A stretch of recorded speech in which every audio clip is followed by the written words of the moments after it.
Assalamualaikum warahmatullahi wabarakatuh.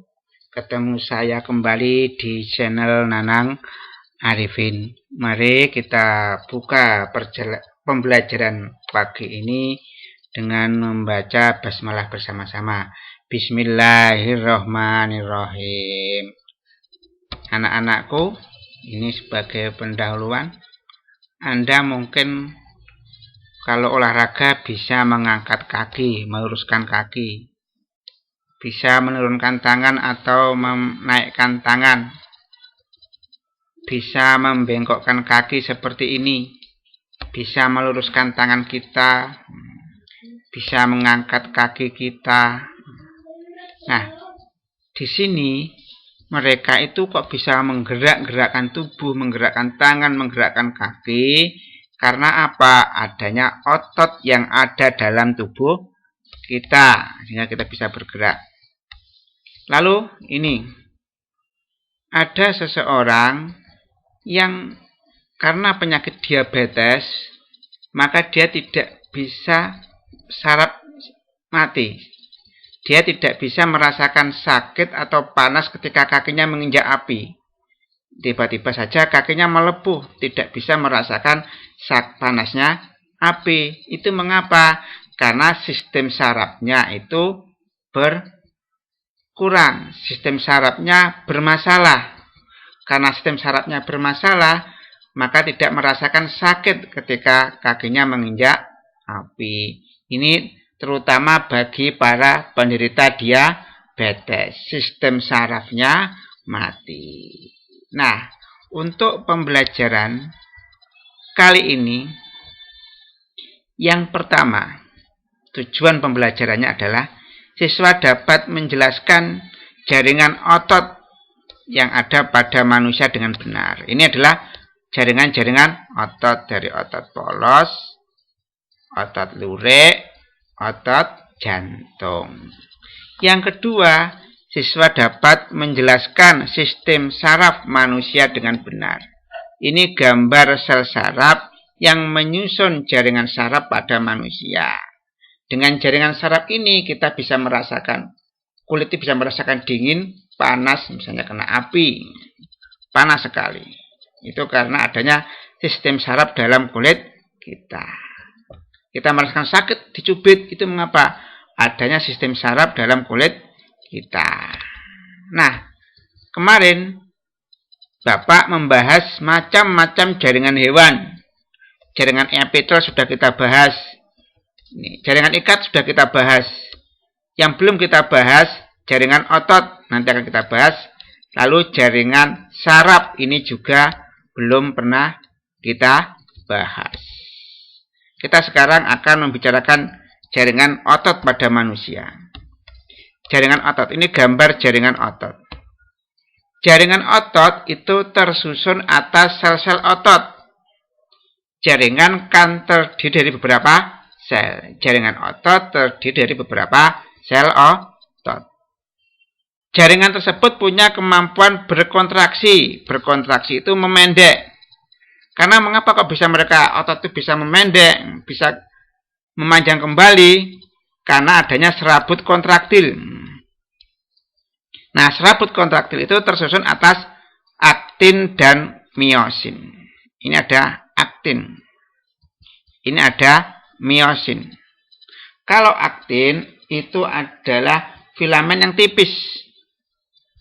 Kalau miosin itu filamen yang tebal. Itu yang menyebabkan otot bisa berkontraksi, memendek, lalu bisa kembali pulih, relaksasi, memanjang. Untuk jaringan otot lebih dalamnya nanti kita bahas pada materi sistem rangka. Selanjutnya, ada 3 jenis jaringan otot. Ada otot polos, otot lurik, dan otot jantung. Nah, otot polos, otot lurik, dan otot jantung. Nah, ini perbedaan otot polos dari bentuk selnya, inti selnya, cara kontraksinya, cara kerjanya, dan letaknya. Dari otot polos, otot lurik, otot jantung. Kita bahas satu persatu. otot polos. Otot polos itu kalau kita lihat bentuk selnya itu gelendong. Gelendong itu apa? Tengahnya membesar, ujungnya meruncing. Inti selnya bagaimana? Inti selnya ada satu di tengah. Ini sel otot polos. Ya, inti selnya ada satu di tengah. Kalau otot ini berkontraksi, memendek, maka itu kontraksinya lambat, lama, dan tidak mudah lelah. Kita kalau menggunakan otot ini tidak mudah lelah. Tidak punya diskus interkalar, garis-garis antar sel. Seperti ini, tidak ada diskus interkalar, garis-garis antar sel. Cara kerjanya ini di luar kesadaran kita. Selanjutnya, letaknya ada di mana? Di organ dalam. Misalnya ada di lambung, di hati, di usus. Di lambung itu ada gerakan-gerakan untuk mendorong makanan dari lambung menuju ke usus. Gerakan-gerakan itu enggak kita sadari. Gerakannya tidak sadar. Usus juga ada gerakan mendorong makanan dari usus halus ke usus besar. Ada gerakan-gerakan. Tapi tidak kita sadari. Nah, selanjutnya ada otot lurik. Bentuk selnya silindris dan memanjang. Ya. Bentuk silindris, serabut, panjang. Inti selnya ini banyak ada di pinggir. Inti selnya banyak ada di pinggir. Selanjutnya, bagaimana kontraksi ototnya? Kontraksi ototnya itu tidak teratur dan cepat dan mudah lelah. Cara kerjanya apa? Di bawah kesadaran kita. Dikendalikan oleh tubuh kita. Ini biasanya letaknya melekat pada otot rangka. Tangan kita. Menggerakkan tangan kita ke atas, ke bawah, ke atas, ke bawah. Nah, itu karena kerja dari otot lurik. Di bawah kesadaran kita. Selanjutnya ada otot jantung. Ya, letaknya di jantung. Bagaimana ciri-cirinya? Nah, ciri-cirinya di sini adalah yang pertama bentuknya silindris bercabang. Rambutnya pendek bercabang. Memiliki inti sel satu ada di tengah. Selanjutnya kontraksi ototnya ya itu teratur dan tidak pernah lelah. Kalau kita lihat jantung itu sebetulnya ada gerak mengembang, mengecil, mengembang, mengecil. Itu gerakannya tidak kita sadari. Gerakannya tidak kita sadari. Itu otot jantung. Di otot jantung itu ada yang namanya diskus interkalar. Jarak antara sel. Diskus interkalar. Nah, ini ya. Kalau otot polos bentuknya gelendong, inti selnya ada di tengah, kontraksi lambat, tidak mudah lelah, cara kerja sadar. Letaknya di arah tubuh bagian dalam. Otot lurik, silindris serabut panjang bentuk selnya. Inti selnya banyak di tepi. Kontraksi cepat, tidak teratur, mudah lelah. Cara kerja tidak sadar, di luar kesadaran kita. Letaknya melekat pada rangka tubuh, pada tangan, pada kaki. Otot jantung, bentuk selnya bagaimana? Silindris, serabut pendek bercabang. Serabut pendek bercabang. Inti selnya ada satu atau dua di tengah. Kontraksi, ototnya memendek memanjang, otomatis teratur, tidak mudah lelah. Cara kerja di luar kesadaran kita, tidak sadar. Jantung kita mengembang, mengecil, mengembang, mengecil, kontraksi relaksasi, kita nggak sadar. Letaknya di mana otot jantung? Ya di dinding organ jantung. Itu perbedaan otot polos, otot lurik, otot jantung. Nah, selanjutnya jaringan hewan. Kita sudah mempelajari jaringan epitel, jaringan ikat, jaringan otot. Yang belum kita pelajari adalah jaringan saraf. Jaringan saraf ini. Jaringan saraf terdiri dari sel-sel saraf. Ini bentuk sel-sel saraf. Jaringan saraf itu tersusun atas neuron atau sel-sel saraf. Maaf, mungkin Anda pernah dengar orang pikun, orang tua itu pikun atau Alzheimer. Itu mengapa? Pertama dari adanya darah itu tidak bisa masuk ke dalam otak. Nah, ketika darah tidak bisa masuk ke dalam otak manusia, maka yang terjadi kerusakan dari jaringan saraf yang ada pada otak, menyebabkan Alzheimer. Nah, biasanya orang Alzheimer ciri khasnya yang berbahaya. Kalau tekanan darah tinggi, tapi seseorang itu tidak merasakan sakit, tidak merasakan pusing, itu gejala rusaknya jaringan saraf yang ada pada otak yang menyebabkan kepikunan Alzheimer. Biasanya terjadi pada orang tua. Sehingga setiap saat untuk otak itu membutuhkan darah ke otak. Kalau terhenti, maka akan merusak jaringan saraf yang ada pada otak. Kecerdasan sangat ditentukan oleh jaringan saraf pada otak. Orang kalau anak kecil, usia di bawah 5 tahun, kalau sering dibentak, sering dikasari, ada ketakutan, maka akan menyebabkan kerusakan jaringan saraf pada otak. Itu anak kecil kalau sering dimarahi, sering dibentak. Padahal pada masa-masa balita itu adalah saat yang tepat perkembangan jaringan saraf pada otak. Apa fungsi jaringan saraf pada otak? Ini selnya yang kumpulan dari sel-sel membentuk jaringan saraf. Fungsinya merespon perubahan lingkungan, membawa impuls saraf ke saraf pusat. Misalnya saja ketika kita menginjak api kaki kita, maka ada impuls saraf panas pada kaki kita. Impuls saraf tadi akan dikirim ke saraf pusat, baik otak dan sumsum tulang belakang. Di otak nanti akan menerjemahkan, kalau kakinya atau saraf belakang ya, panas. Berarti otak akan memerintahkan atau sumsum tulang belakang pada kaki untuk mengangkat kaki. Itu fungsi dari jaringan saraf. Lalu fungsi yang ketiga, bereaksi aktif terhadap rangsang. Ketika kena api, panas, kita langsung mengangkat kaki kita, menghindari dari api. Itu karena kerja dari jaringan saraf. Sehingga ada orang kena diabetes, itu sarafnya mati pada di kaki, lalu tidak terasa kakinya itu tertusuk duri, tertusuk paku, nggak terasa. Ketika diangkat kakinya, dilihat, kok banyak luka-luka pada kaki, kakinya melepuh. Sehingga bersyukurlah Anda jika jaringan saraf Anda pada kaki masih normal. Nah, bagian-bagian dari sel saraf itu apa saja? Bagian-bagian dari sel saraf itu badan sel ini. Badan sel ini mengandung inti sel, ini inti sel.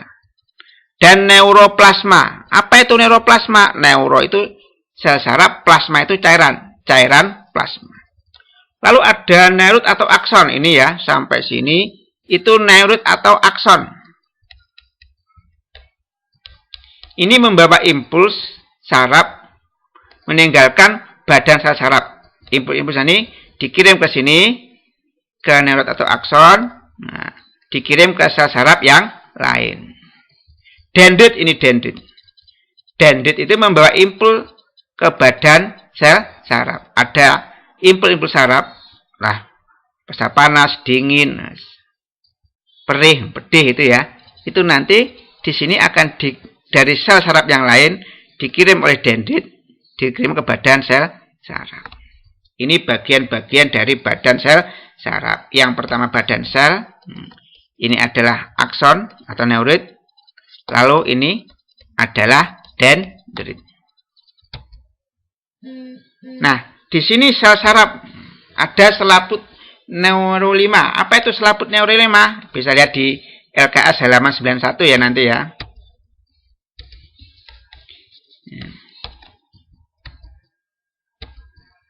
Selaput neurolima adalah selaput yang menyelubungi neurot atau akson. Ini biasanya mengandung fosfolipid. Ini selaput ini. Ada nodus Ranvier. Ini nodus Ranvier. Apa itu nodus Ranvier? Bagian dari akson yang tidak diselimuti selaput neuro 5. Ada sinapsis. Ini sinapsis. Apa itu sinapsis? Bagian dari sel saraf yang menghubungkan antara sel saraf yang satu dengan sel saraf yang lain. Maaf, kecerdasan itu sangat dipengaruhi oleh sel saraf. Selanjutnya, di sini berdasarkan fungsinya ada 3 sel saraf. Yang pertama, neuron afferent atau sensorik. Yang kedua, neuron asosiasi atau interneuron. Yang ketiga adalah neuron efferent atau neuron motorik. Apa itu neuron afferent atau sensorik? Neuron afferent atau sensorik itu fungsinya apa? Menyampaikan impuls-impuls rangsang dari organ-organ yang mengandung reseptor. Misalnya, kaki kita, kepala kita kena air panas. Itu ada impuls-impuls saraf. Lalu dikirim kemana ini? Dikirim ke saraf pusat. Saraf pusat itu meliputi otak dan sumsum tulang belakang. Dikirim ke sini. Jadi itu fungsinya neuron afferent mengirimkan impuls saraf dari organ-organ reseptor di kulit itu ya. Dikirim ke sistem saraf pusat. Lalu ada neuron asosiasi atau interneuron. Itu bisa lihat fungsinya dilihat di LKS halaman 91. Di sini ya, fungsinya adalah mengantarkan impuls saraf dari interneuron lain atau dari neuron afferent sensorik dikirim ke neuron efferent atau neuron motorik. Lalu ada apa itu neuron efferent, neuron motorik? Itu fungsinya adalah menyampaikan impuls saraf, ini neuron efferent, dari sistem saraf pusat ya, seperti otak tulang belakang ke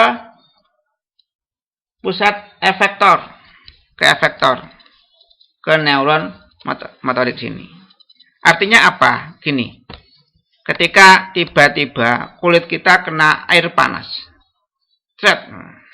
Maka sama neuron efferent, impuls rasa panas tadi dari kulit kepala kita dikirim ke sistem saraf pusat yang meliputi otak dan tulang belakang. Lalu dari otak dan tulang belakang diteruskan ke neuron efferent. Itu yang mengantarkan rangsang dari otak atau sumsum tulang belakang ke organ efektor.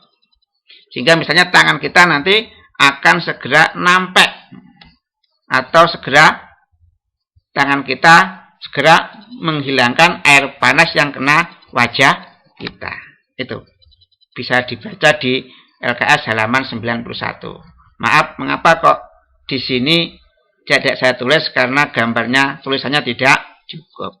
Begitupun juga selaput neuro 5, nodus Ranvier, sinapsis, bisa dilihat di LKS halaman 91. Ya, berarti ya maaf. Jaringan hewan sudah kita bahas semua ya. Dari jaringan epitel, jaringan ikat, jaringan otot, jaringan saraf. Sudah kita bahas semua. Nah, sebagai penutup, ini ada kata-kata yang saya dapat dari Instagramnya Madrasah Aliyah Negeri Kota Blitar, dari Bang Afik. Belajar secara virtual membuktikan bahwa kita adalah pejuang masa depan yang tangguh dan tanpa lelah. Ya, ini ujian bagaimana tingkat ketahanan mental kita. Apakah kita menjadi orang yang mudah putus asa, ya, mudah menyerah.